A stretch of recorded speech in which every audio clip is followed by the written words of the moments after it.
Hello everyone, and welcome back to Let's Play Pathfinder Kingmaker. I'm your host, Color Fade. It's episode 44, and we are on our way to the very magical place, the womb of Lamashtu. It's over here on the other side of Lake Silverstep, in fact. So the first thing you should all know is this is going to be one of those weird episodes that happened where I did not have my microphone on the whole time I was recording, which was a real shame. So what happens is I'm having to do all the recording here in post-production. So I had gone out and I wasn't exactly sure where the womb of Lamashtu was. It tells you it's up the Gudrun River, but then you get to Lake Silverstep. Gather our strength. And that's beyond the Gudrun River. I had a dream recently that I am a hero already and battle a dragon on the back of an owl bear. Then I fell off his back and woke up during the most interesting part. And that is precisely why I like to have Knock Knock in my group, because he's just got fantastic dialogue and he's so well done. But at any rate, what I didn't know is where this place was, so I had to go out to the internet and look for it. This is just one of those games where I have to do a lot of that.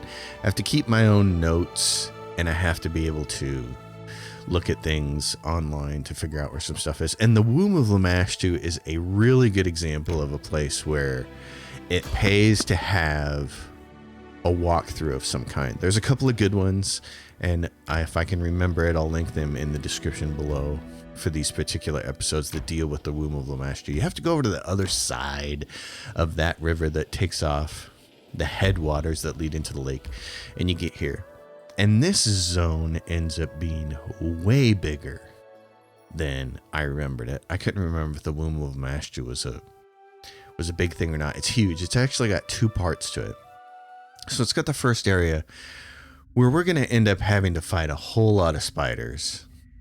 And then it's got a second area which takes place in what's called the First World, which is with all the really colorful plants and stuff like that. And it's the First World area that gets really confusing. We're not going to get to that this episode, but when we do get there, that's the part where you really need to have a walkthrough for so that you don't get screwed. They did something really confusing with the game.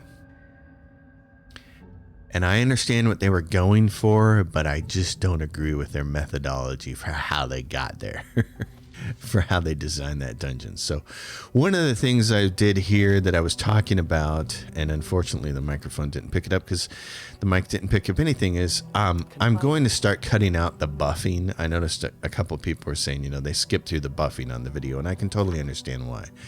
One of the only reasons that I show the buffing is because in case of an event where something goes bad and people can ask, oh, did you have such and such a buff on? Because you can't see all the buffs. You can see the little up arrows on Ragonga and myself because there are more buffs on us than it can be showed on that one little vertical slice next to the image. So I like to show the buffing process so that people can see what I'm using in case A, they're not using something I am, or B, they're using something and I'm not, and they want to tell me about it. Like, you should use this buff. It's really good. In this case, we're checking on Valerie. She's getting really, really close to being able to not wear armor anymore, which is going to be pretty cool for her.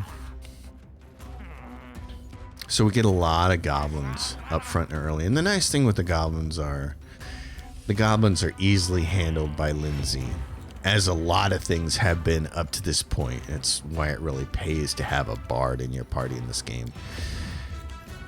Later on, when you get to the spiders, almost none of them are affected by her ability to mez them. So that's when things start to change a little bit. I myself am a huge fan of this particular type of gameplay where they're going to throw a whole ton of enemies at you, but then you have a character on your team like Lindsay that can crowd control many of them all at once. And then you kind of pick your way through the battle. I like that a lot, as opposed to if you didn't have Lindsay, all of this becomes much harder to deal with. You take a lot more wounds and you need a lot more healing based on it. And that's the way I actually played through the game the first couple of times where I failed. You can see here I'm checking elf, reduced person in the belt of physical perfection. It's because I'm noticing I'm not at +8 because I don't have Cat's Grace on, because Octavia was the person who was providing me with that spell. And so was Jubilost. And I don't have it now, and so I need to have somebody casting it on me. This is the other problem right here, is that we don't have Jubilost with us, and you actually need him for the second part of this dungeon. We're going to go back in a future episode. We're gonna discover that, and we're gonna go back and get Jubilost, because I have a note now in my Excel spreadsheet that says explicitly, do not go to the womb of Lamashtu without Jubilost. So you should absolutely take him. In fact, the person that I replace is Ragongar with Jubilost. Because I want to have Knock Knock with me, because he does so much damage, and it's the womb of Lamashtu, so for story reasons it makes sense for him to be there. And you don't want to get rid of the Bard, because you need all the Mezzing and her buffs, and you don't want to get rid of your Cleric. And the Glaive person at the head of the bunch is our best tank. So Ragongar has to be the one to go later. But getting back to the point of how you do encounters, the first couple of times I played through the game, and one time I got to the what's called the house at the end of the world, which is like the second chapter before the very last chapter in the game. I thought it was the last chapter when I was playing it, because the game had been so long by then. And I played without Lindsay because I thought, oh, small halfling bard, annoying. I don't even know what this class does. I don't think it brings anything to the table. I was really ignorant about her capabilities. No surprise. That's just, the Pathfinder system was completely new to me, and I've never really seen a bard be able to do this. So for my money, this type of bard and this rule set, this is the best. Lindsay's awesome. She just reminds me so much of the old EverQuest enchanters. I used to play a Shadow Knight and do all the pulling for my groups, and whenever we were going somewhere and fighting for experience or trying to get loot or whatever in all the different dungeons, I loved having a great enchanter with me, and they could do the same kind of thing here. They could just mez a group of people, and then you would pick one enemy and pick on it until it was dead, and pick another enemy and pick on it until it was dead. Enchanters were so valuable. So I'm a big fan of this kind of gameplay, specifically because it does remind me of EverQuest and EverQuest 2 and how much fun I had in those games, but I just like it too. I like the idea of taking on kind of overwhelming odds, but being able to crowd control it to where everything is in your favor, actually. I mean, the numbers here are in our favor. Right now, we have 6 people fighting one guy. I love that. So that would definitely be one of my recommendations for anybody who wants to play this game is make sure you have Lindsay in your party, and if you're not going to use Lindsay, roll your own mercenary bard. Have a bard. It's a really powerful class in Kingmaker. It's pretty awesome. Just getting through all of these goblins. But as I was saying, Lindsay can do this to all these goblins, which is great. But she has a big problem with the spiders later on, which is unfortunate. And Lindsay was called forth. Adventures call to them. Good old Lindsay.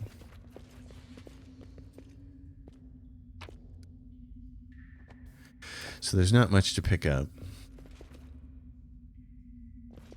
And it's always me doing all the kinds of saving.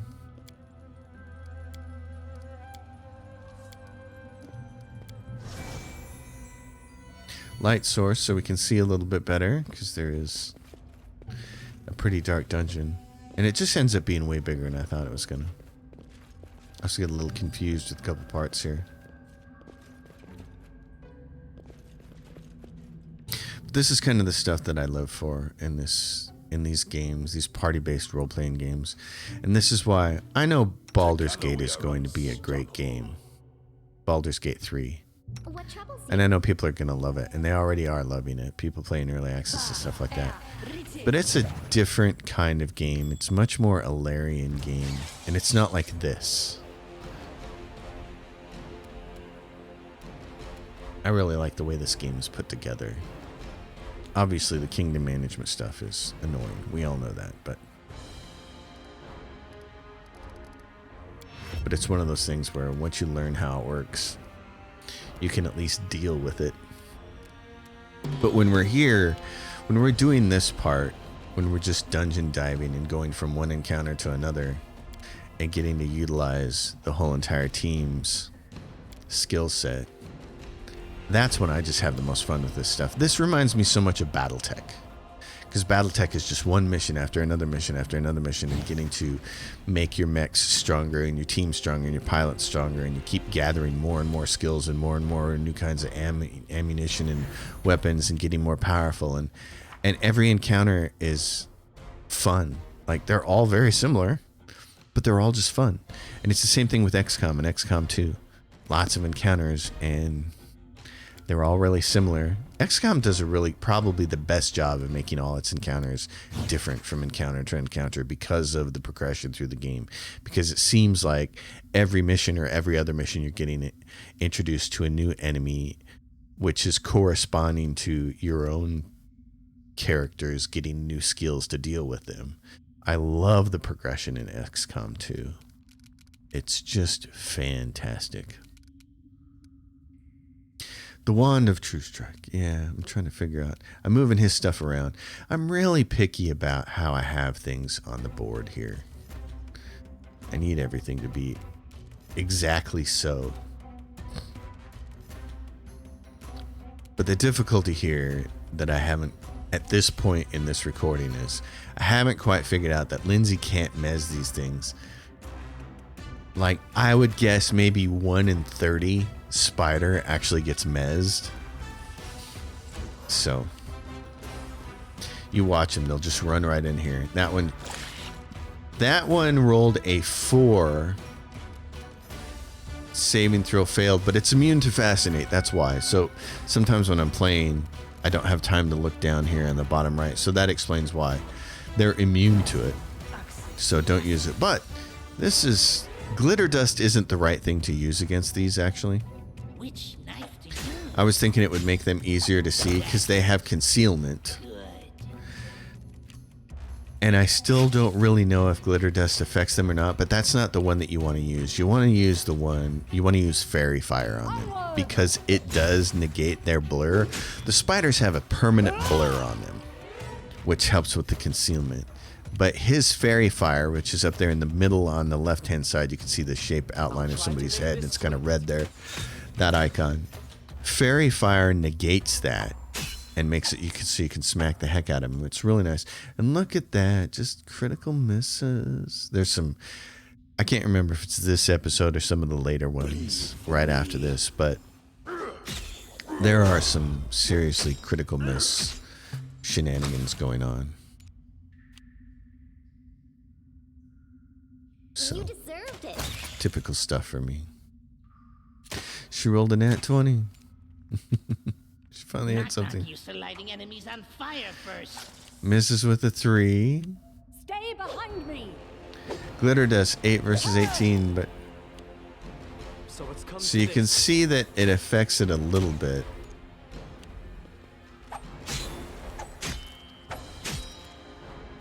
Gotta get these spiders dead.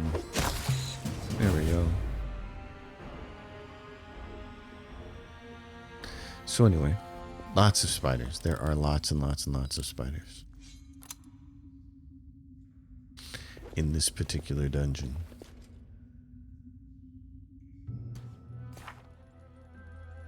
Me checking stuff, and one of the things I don't realize right now is that I have braces of armor on right now. And the braces of armor +5. So I don't need to be memorizing armor at all. I'm putting the cats on so I can get the extra point. So I have the armor spell on it. And that's one of the things that Pathfinder Wrath of the Righteous improved, was that down in the on your character sheet there, where it's showing you the buffs in that little vertical column. If any of them conflict with each other or with something you're wearing, there's like a slash through them. And if you hover over it, it'll tell you what it conflicts with. So I shouldn't be wearing mage armor right now. There's no reason to use it. The braces of armor that I have are better. They're braces of armor AC 5, so they're available all the time. But again, that's just... This guy here... Red cap runs.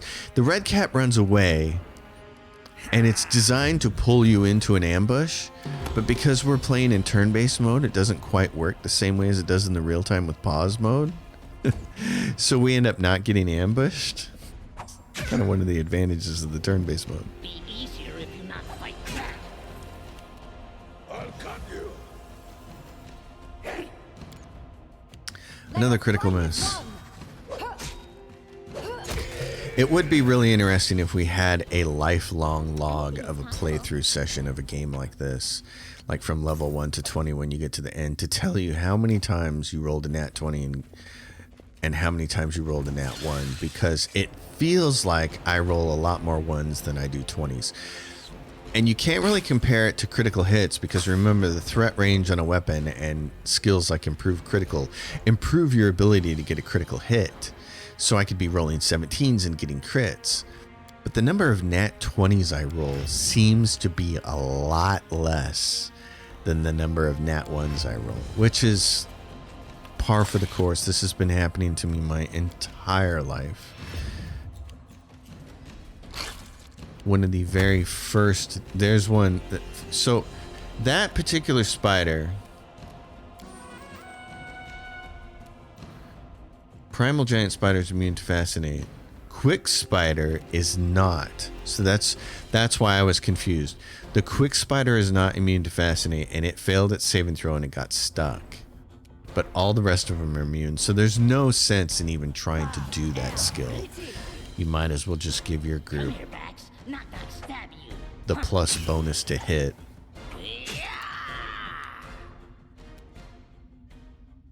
But a long time ago, one of the first dice games that I can ever remember playing is Yahtzee, and it's because we had it at the lake cabin that our family owns, and it's a fantastic game, and I enjoyed playing it, but I hated playing it against other people because everybody's luckier than I am.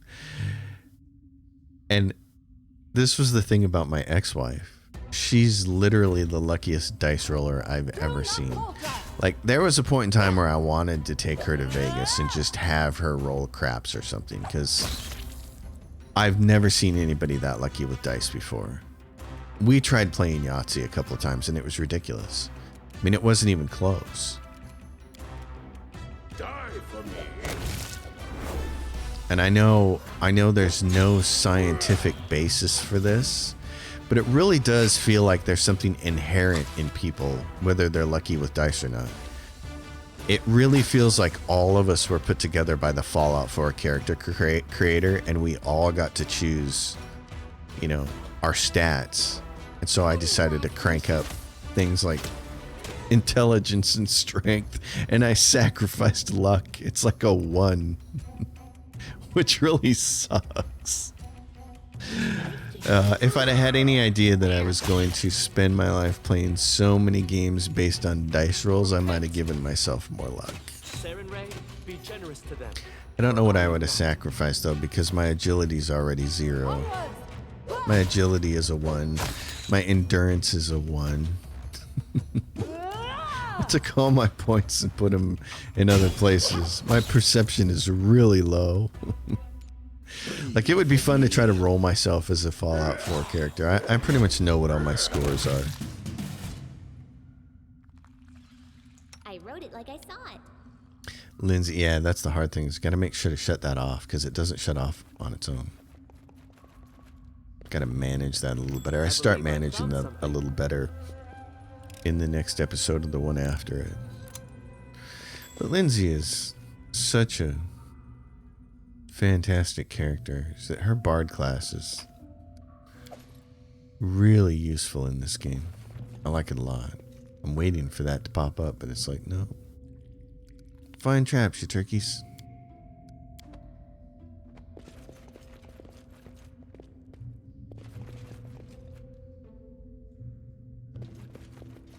I wish there was another way. And there is the ambush that was supposed to happen if the red cap leads you all the way back here. If you follow him back here in real time, you get all these guys, and they come from the left and the right. At the time that I start this encounter, I don't realize, even though you can hear the hissing off to the east there, I didn't realize that there were monsters in that direction. So I wasn't intentionally moving Lindsay or Tristan around to protect them, and I should have been.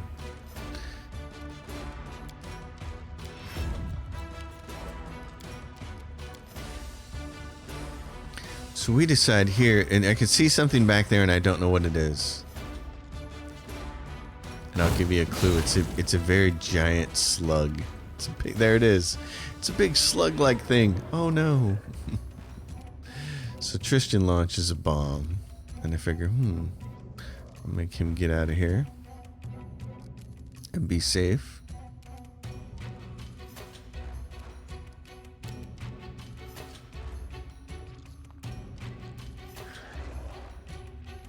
Trying to get some of that slug too. There you go. So plenty of hurt spiders.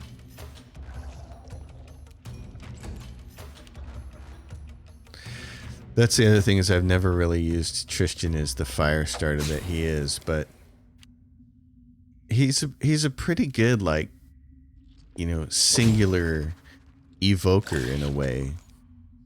He kind of fills that role. Here comes one of the spiders coming in from the other angle, and then I'm like, whoa, I didn't know those guys were coming. Where'd they come from? So it's all a big shock. Tristan's a pretty good class, and his selections are pretty good in that, you know, he gets to be your cleric and he can handle buffing and healing. But then if you want to, you can spend the points on him to make him a pretty good little fire bomber. The problem is he just doesn't get enough spells. You know, like his fairy fire, he only gets one of those. He only gets one fireball. He only gets one controlled fireball. If you could use more of those spells instead of the very limited number that he has, then it would be really cool to have that domain. As it is, it's so situational, it almost feels like a waste.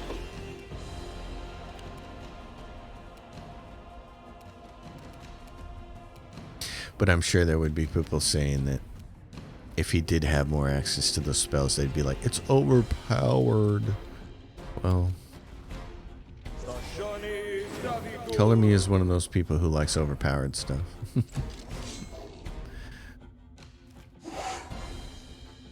These guys have no chance of hitting these things. Look, they have to roll a 15 to hit it anyways, if they can get through the concealment.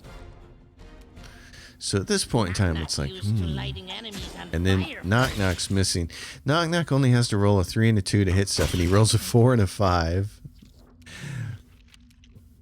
But he's got to get through the concealment, and that starts seriously hindering him later on.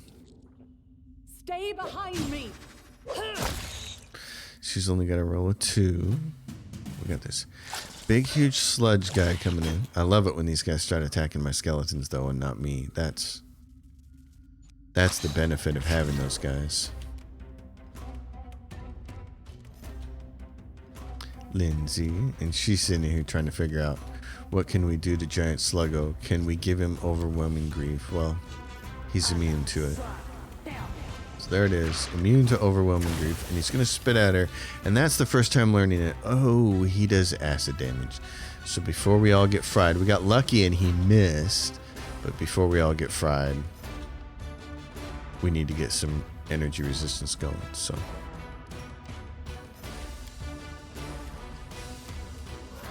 I'll cut you. oh, he rolled a 2 and a 4 and a miss on concealment. So 1 out of 4 attacks ended up working. Yeah, Spitter Boy, that's a good job. Right there. Get everybody the protection from acid communal. Those guys are missing all day long, which is fine. We knew that. Be easier if you not fight back. I love Knock Knock. He's just a menace, and he's got so many attacks, and he gets even more later on, and it's just devastating for him to sneak a whack stuff. I'm figuring that this critter up here, the big slug, is going to completely pulverize me, but somebody's got to go over there and smack it. So. Go, Valerie. Let us strike as one.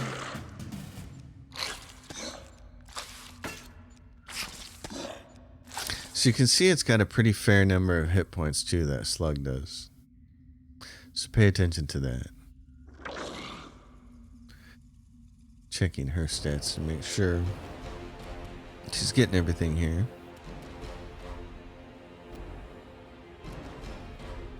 So then I'm thinking, so it doesn't chew Valerie to pieces. Maybe I can do that, but it's also immune to cacophonous call. So, and then it rolls a critical miss against her, which is amazing. Amazing. Die for me. I have no idea what it would have done if it would See have what hit her. your entrails look like.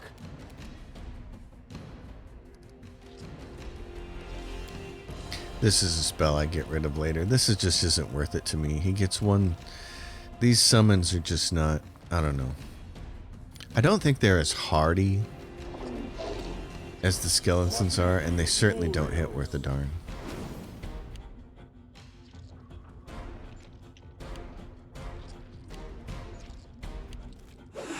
I mean, all these guys really are is providing you a distraction. It's a way of handling crowd control that's not as direct as mezzing something.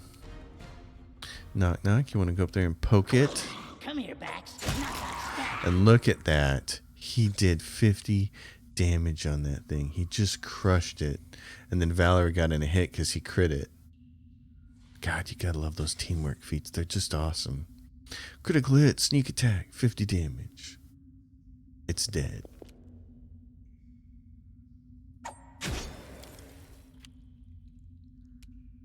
So that makes me happy. Smack it, darling. I should have had her hit the one that I just hit, but she hits that one, and that's cool.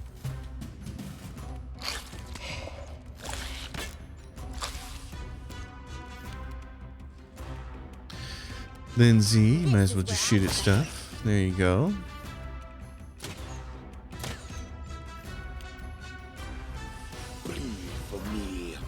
So this big ass ambush is, look at that. Look at how many misses he had there that were critical misses. You forced my hand. But then I came in there when he got the one crit, and I got to get all of my attacks in too. So that's awesome. Everybody got attacks in. And it's cool when your attack of opportunity turns into a crit, and then that causes other people to get another attack. It's just this giant chain. I love it so much. It's one of the neatest mechanics I've seen. So he runs over that thing and fires off the web. So web takes forever to get out of. So what I do here is I pause the game and I let the recording pass so you all don't have to sit through literally 5 minutes of me waiting for the web to come to an end. So here we're going to camp. We're going to use one of our 12 camping supplies. We're going to use half of them. And at this point in time, I'm starting to think I might not have enough camping supplies to get through this dungeon. Raised in a cage, so you wandered, adventured. Knock Knock and Strawhead are alike. I prefer to think otherwise. I wasn't sure who he was mentioning as Strawhead before. Was it Lindsay or was it Valerie? It's really cute. But anyways, I was thinking there's more to the dungeon. Share your troubles. And we're going to need to rest a few more times. So at the start of the next episode, you can see how big that map is. At the start of the next episode, we head off to go get camping supplies because I'm thinking I just don't have enough. But what I failed to have in my notes is that there's a place to camp in the second level. The Decapitator, the Falcata, you can see it 17 to 20 critical threat range. It is what I would like to have Ragongar use, but you have to blow a feat on the exotic proficiency group for him to be used it. But it's enhancement +2, it's furious, and it's keen. It is incredible. And that's just madness. It's madness.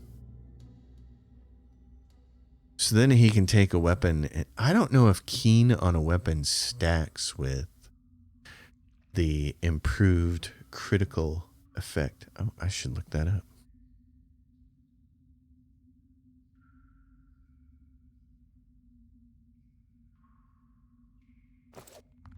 Because I'm really curious about that.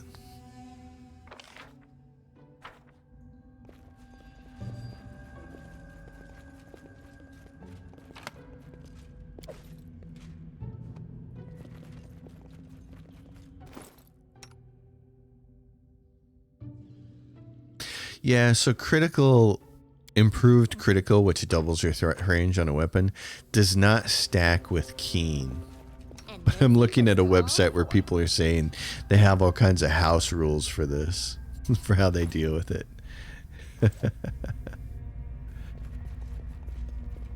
That's interesting. So it doesn't stack with his keen, but the cool thing is if he was using that and it was keen, then he wouldn't have to spend his arcane activation on being keen. He could just make it do fire damage or electricity or whatever. But the thing is, it just does so much more damage than a scimitar, and it's got such a bigger critical threat range. It's pretty awesome. But I don't like the idea that you got to blow a whole point in exotic weapon proficiency, and then he's got to go through the game up to this point with not choosing any weapon specializations or weapon focuses or anything. So he starts out with scimitar, and that's why I did it with scimitar for him, is simply for the ease of use. So here I'm figuring out that probably need to get rid of a few things here. Color spray, mostly useless. That's one of those spells that different versions of Dungeons and Dragons, it seems to be useful in some places and useless in others. And it just really depends on what version you're on. So we're going to get rid of the mage armor because we don't need it. And we need enlarged person so we can start tossing it on Valerie. And I don't use Expeditious Retreat very much. Although I probably should. I don't use True Strike. There's a wand of True Strike we can pass around if we need to. So it's probably better to have the reduced persons. The shields we actually don't need because we have a wand of shield that has like 40 plus charges right now. But the problem is your substitute is protection from alignment. And we got a group one of that spell that we can use at any point in time. It's right there on the left below the electricity defense there. So it does the same thing. So anyway, off we go. Everybody's buffed. We skipped the whole buffing stage. Just got to move some stuff around. But these wands. And so I'm still buffing myself. I buffed myself with the wand of mage armor. I still haven't figured out yet that I'm wearing abrasive armor +5. I don't need mage armor on. But that's okay.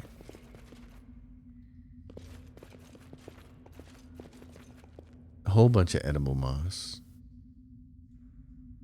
It's so weird that you have to pick it and then open up the thing and pick it again. But I think that's something they changed in Pathfinder Wrath of the Righteous. I can't remember 100% if they did or not. So there's this. It's a shot greatsword. No big deal. What's that thing? Not exciting. There's bones. Be nice when we get a whole bunch of those. Dinosaur bone towards 11. Then later on when you get the spell that you can use the dinosaur bones as a somatic component, you can make person really huge. It's an awesome spell to use on Valerie and on Ragongar. It makes them just gigantic behemoths and adds a whole ton of strength to them. So this is where I start to get confused about where the hell do we have to go. So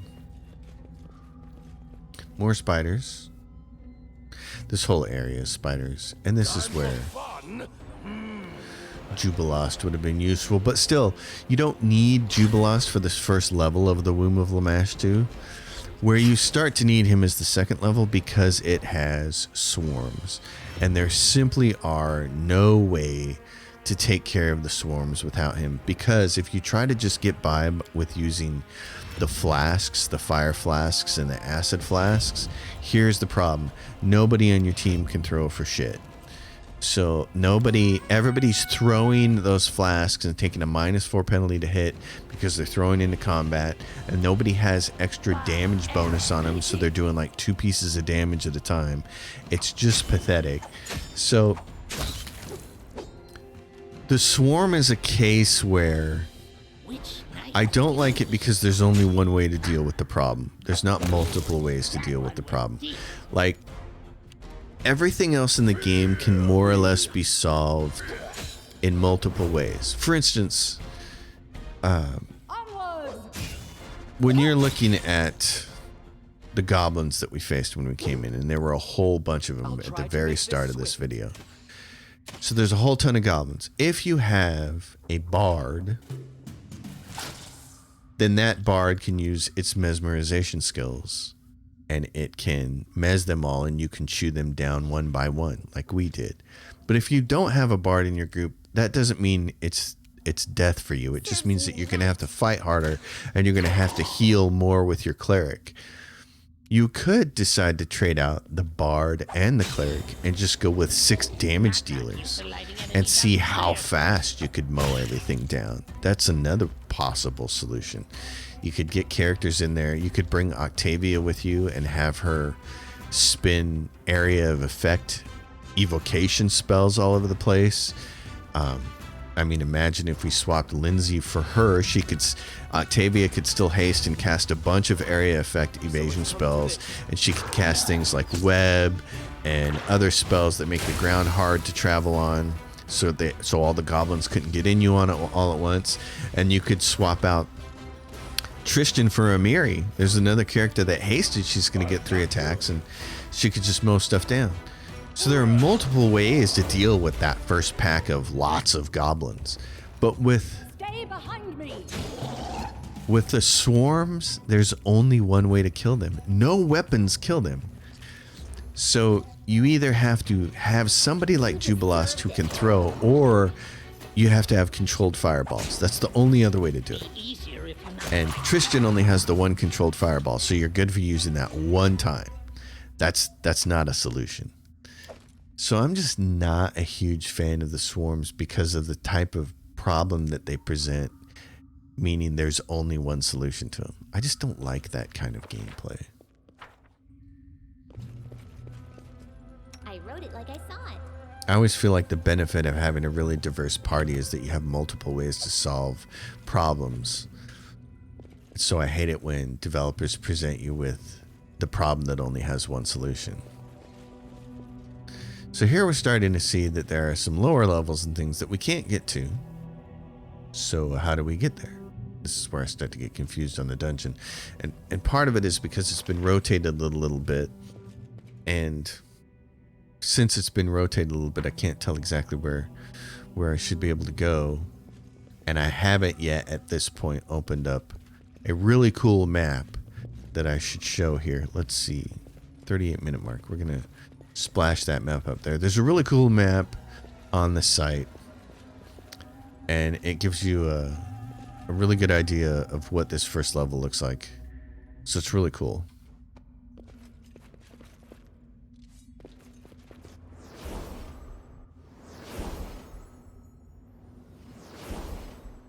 And so with that map, you can see how there's all these little connected areas to the east side of this first level of the Womb of Lamashtu. And you want to get to there. And at first I was just like, how the hell do I even get there? Because there's all these ledges. It was getting to be a little confusing, but it does work.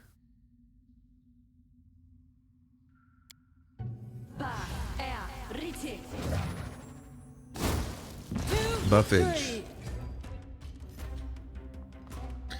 Buffage attacking.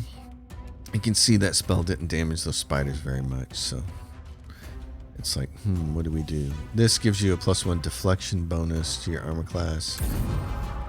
I need to actually do some checking and see if that clashes with anything else. Here's the deal. I mean, I like this about these games. I just wish I had a better memory for it. All of these things that add to your armor class or to your attack bonus, things of the same type don't stack. So if something else is giving you a deflection bonus, then doing that doesn't work because it's going to clash. Only the highest level deflection bonus works, and everything else is a waste. Same thing with morale bonuses and sacred bonuses and profane bonuses and ability bonuses. They will stack with different kinds, but not the same type. And I just don't have the brain for memorizing every single stacking type, so I usually have to have something going on in my Excel spreadsheet that says these types don't stack. There she goes. That's a great ability. Everybody's going to get +2 morale bonus. Hit this thing. Come on. Pick a spider. 1, 2, 3. What's behind door number 4? Yep, knock, knock. Come over here. He gets all 5 attacks on this thing, so you might as well attack him. Concealment, 5-2. That's wonderful. Wonderful. So I'm thinking I need to give these guys a distraction, and I only manage 1 lizard. Does that sound familiar? 1 lizard? It's interesting when you see that all you have to roll a lot of the times is a 2 or a 3, and I still miss a lot. Like, what the hell?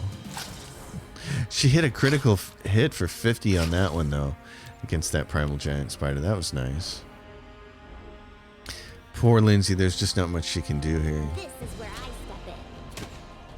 I mean, her job against these spiders is to mez, and she can't, so all she can do is sing her morale song and give everybody else +2. She can't really hit anything with that crossbow. That's why I would like to go through this game not using Lindsay, but instead rolling a bard mercenary that was a tall, big human that had a lot of range, and give them the glaive, and then give Valerie something else that's a little more critical hit-y. Because then a bard with a reach weapon can stand behind everybody else and still hit stuff. I mean, Valerie with a falcata might be pretty damn awesome. That would be pretty cool. I've discovered something. You could set Valerie up as a pseudo paladin type where you could do a falcata and a shield and heavy armor, maximize her charisma, and let her do dreadful carnage, and she would be pretty badass that way. I think that would be pretty awesome. So here's another one of these walls, and I'm like, where the hell do I go then? I don't know. I'm thinking about that right now, and it's like, that's really tasty sounding. Because she's already a tower shield specialist, so she could do a tower shield. You'd have to spend a point on a falcata so she could get exotic weapon proficiency. You could still take the monk level for her. This is nice. It's the first +4 wisdom headband we get, so that's nice. But I'm trying to think of how to set Valerie up, because this is under the assumption that you would buy a mercenary that would not be Lindsay, that's not a little tiny halfling, that could move around better. Because what you'd want to be able to do is have a full-size human as a bard, and you'd want to be able to put enlarged person on them to make them even bigger. So then they've got the glaive and they've got the reach weapon. Because there's a glaive later on, and it's the one we're going to give Valerie, and it has like +5 to persuasion on it, I think. It's more important on a person who's going to be doing dreadful carnage than it is on a bard. A bard's persuasion, actually, I don't think it gets used for much, because a lot of their songs and spells and abilities are wisdom saves for the enemies. But it would be fun to do that, and then you wouldn't have this bard that is basically only singing and then feebly shooting a crossbow, you'd have a bard that could potentially do some real damage. And here's the other thing. I may just have to go buy a mercenary anyway and try it in this episode. And here's the reason why. I mean, spoiler alert for anybody who doesn't want to know what the hell happens in this game. But Lindsay's not going to make it to the end, folks. So you're forced at the very end of the game to roll a new bard anyway. In a way, it's not rolling a new bard, it's accepting a different bard into your party. Which, don't get me started. I mean, this is where I get stuck. I have no idea where the hell we're supposed to go here. You can see there's a rock here. You can't get past those two stalagmites right there, or stalactites. I can never remember which one is the top and which one is the bottom.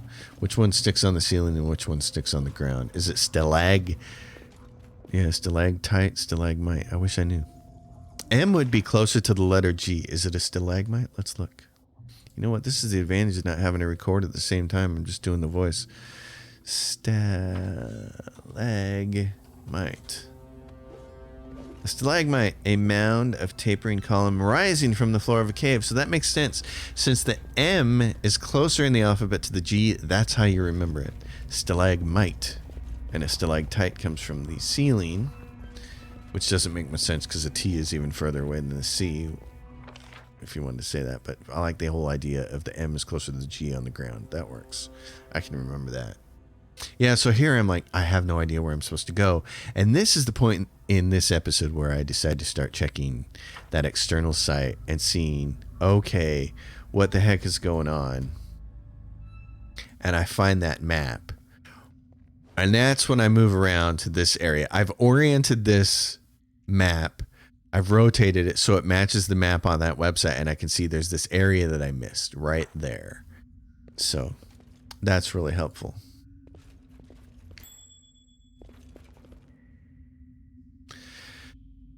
So then we get into the last, I think it's the last encounter here. And this gets nuts. It's just more spiders.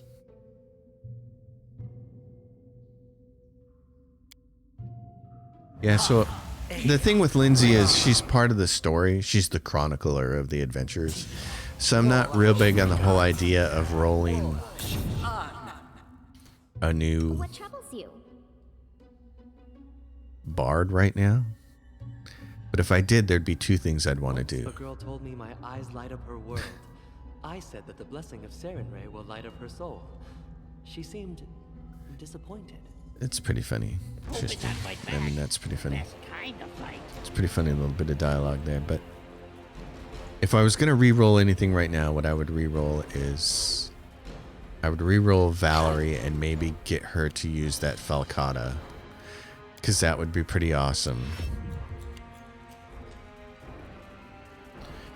And then roll a bard. Now we can still roll a bard. We can still hire a mercenary and roll a bard. We can do that. You can't re-roll Valerie. And the reason for that is because in core rules mode, which there is no, it's core rules mode here, I think. It's the closest thing to it. It's one level above normal. That's the level we're playing on. In that mode, you can't use the respec character, Anoral Night Eyes or whatever her name is, back at the tavern. You have to actually manually set the setting over to say allow respec, and that changes you to a custom difficulty level. And I am trying to play the whole game through with just the standard core rules level. So, because I've never done it before.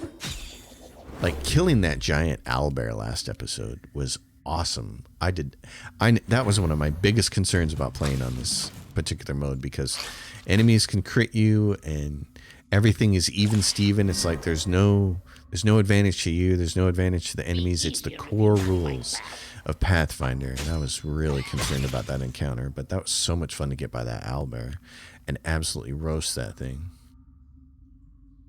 Any last wishes?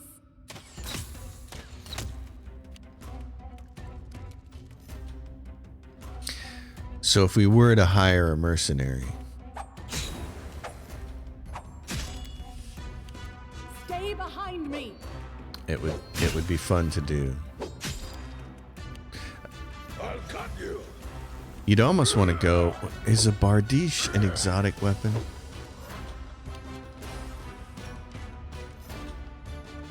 I think a bardiche is just a standard weapon.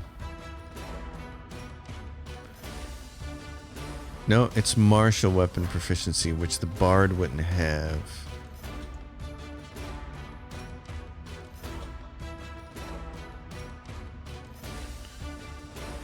Because what does the bard get? Bard proficiencies. Let's look at those. They are proficient with simple weapons. Longsword, rapier, short sword, and short bow. So they don't have access to any kind of reach weapon, do they?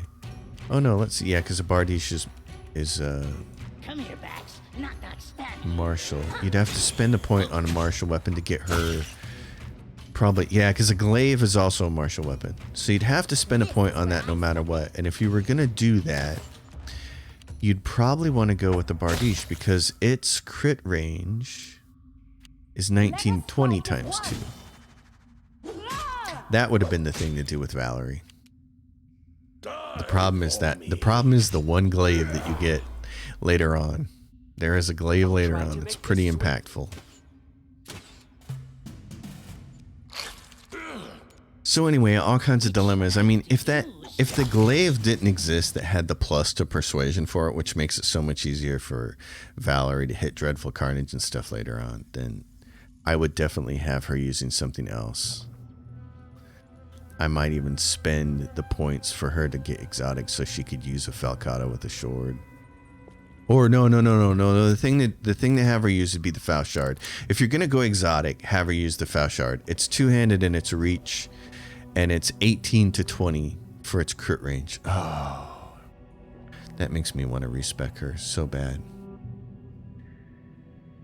Because the more she crits, the more everybody around her is gonna crit too, because of those teamwork feats. The Faust Shard. The question is, does she have enough? So here we are. It's the Womb of Lamashtu. It's the very first portal tunnel, and we get ambushed by spiders this way. Trying to get out of here. I'm really looking hard at that Faust Shard because it's such an awesome weapon. Are there any good Faust Shards in the game? What do they do? I'm gonna take a look while I'm commentating on this. This is an interesting way to do an episode. I gotta watch my whole own episode and do the commenting on it. Yeah, because the glaive that you get is the +5. Let's see. The Incorruptible Petal is what it's called. Found in the Pitax Royal Palace. So you don't get it until pretty late in the game. And what it does, it's a +5 glaive, which is really awesome. It also does 2d6 sonic damage in addition to its 1d10. It's +5 holy glaive. Wow, and it grants its wielder the ability to cast heroic invocation once per day. I thought it also had a bonus though to persuasion. Am I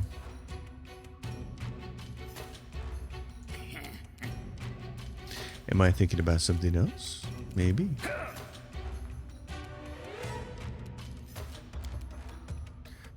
I'm really curious about this now.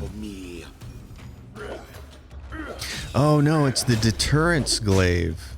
Drops from a Hell Knight of the Rack on the second floor of the Secluded Lodge during Deal with the Devil quest. And it grants a +5 competence bonus on persuasion skill checks when using Intimidate, which is what's used when you're doing Dreadful Carnage.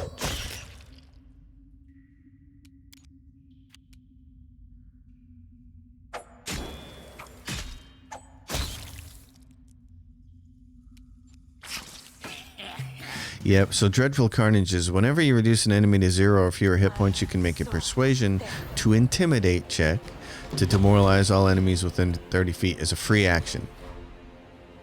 Which is awesome. It's absolutely wonderful. And that glaive we get early and it's +3. Interesting. The Fauchards. What kind of special Fauchards are there? There's 2+3s and a +5.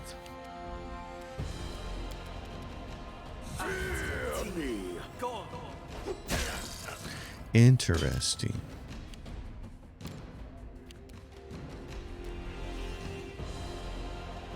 These guys, pain in the butt. But at least one of them's mezzed.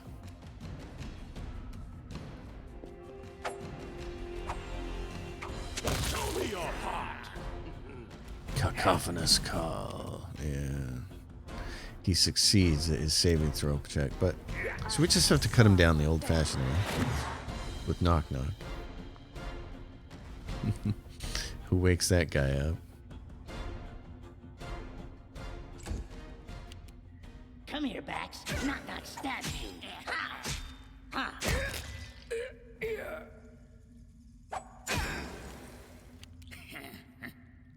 Oh god, he rolled into he critically missed, but then he got it. Okay. Yeah, so the problem with all the Fauchards is the special ones all come from Shania, the artisan. They're not things that you can find, and there's only 3 of them. And none of them are really good for a Persuasion Dreadful Carnage person. One of them is great for people who use command combat maneuvers. Mastery, it's called. That's interesting.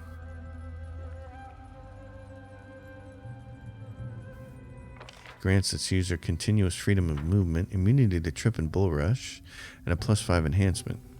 Bonus to combat maneuver. Whenever the wielder successfully performs a combat maneuver, mastery also deals damage to its target as if it landed a hit. That's nice. I think we're going to stick with our plan for Valerie. I don't really want to move her around too late. The incorruptible peddler's knight and deterrent she uses for a long time. So deal with the devil. When the hell does that happen? Hell Knights arrive at the castle throne room. Okay. Oh yeah, okay.